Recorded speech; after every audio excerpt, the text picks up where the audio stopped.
has no legal implications.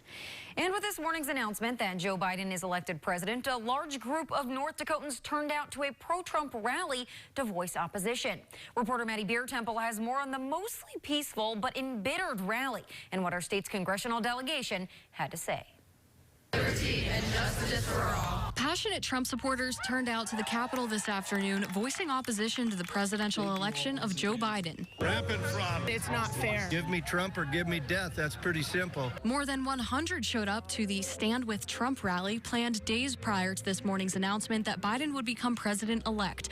U.S. Senator Kevin Cramer spoke in support of President Trump, but didn't go so far as those in the audience to suggest the election was, quote, stolen. I'm grateful for his 4 years. I hope he has 4 more. I think he should use every legal tool in the tool chest to see this thing through. But at the very least, we're a better country because Donald Trump was our president. House Representative Kelly Armstrong said certain elections should be investigated, but as it stands now, Biden has won. What we do know is there's a lot of irregularities.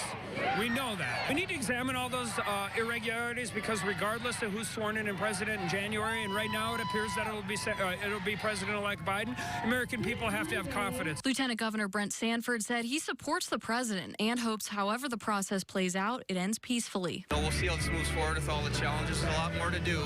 But, all of us here, I would believe, are on the same page that, hoping and praying that President Trump will be moving forward with courage and wisdom and humility and grace through the rest of this process and a peaceful resolution to this election. Though the event was mostly peaceful, there were protesters who showed up as speakers began, interrupting some of the speeches. The partisan divide is really strong here, and I think there's a lot of potential and a lot of good people with good intentions who are all just really misguided. A handful of fights followed, one resulting in an arrest. No one appeared seriously injured at the scene. Regardless of the political divide, Representative Armstrong did note there was something unique about the event's turnout. Do you know how hard it is to get this many people anywhere Saturday of opening of deer season? Reporting in Bismarck for KX News, Maddie Biertemple.